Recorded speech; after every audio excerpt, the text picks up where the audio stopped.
abiciriza hamwe n'abataka ba Rubirizi bashabirwe kureba ngo bayirinda kurya numbyaro byabo bari kuturamo kibabase kuba abantu abarwendeza n'indunguka yatukusako no kuhindura abantu ikabiho mumbereho ikabakuzo byentasi ani komune mukare empowered Christian community akatkare wangu omuntu takahereza jarahanga ariyo mworo nje yatandikirwe mwenje basika yemwe debi mwatunjira mu Rubirizi mwatunjira branch yitu mukikoze se mukuru w'abakristayo bandike Elsa mu Businja simira abakozi ba Jubilee Sacco ahabwo kumusimira na nebiconco ebirakoze subwe umukombe kenji yasaba dikoni kandi nitunga twatungira kumanisuwa twabasa kuteko kutebekanisa twachikora urukiko nabwo icyo tubatebekanisizeje Jubilee Sacco ikatanga ahamusinje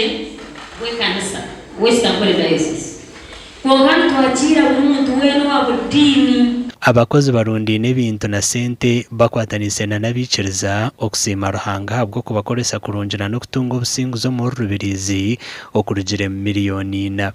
Bwe mwatho muganda tugusima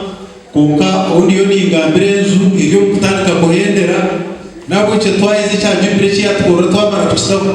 nimanya tayizi bazayikira nazo tukora ki tuzitamo sima ruhanga ahabwa Jubilee Sacco kana ahabwa manager witu general manager uruhanga ko risomo rumurungi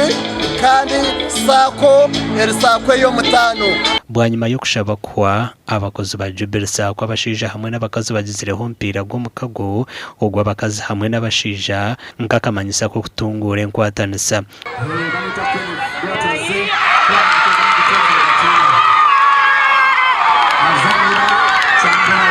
bari mnonga watsandaje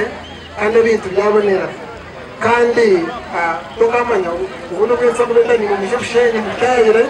zare mufiri ndiro witini murebe home advantage Jubilee Sacco ine branch mukaga eziri kwetorora West Ankole Diocese omurikabwohe Kitagata Kashenshero Ndece Katerera Dahanga hamwe na Kasinga amakuru agagasha kwa Abraham Muganzi.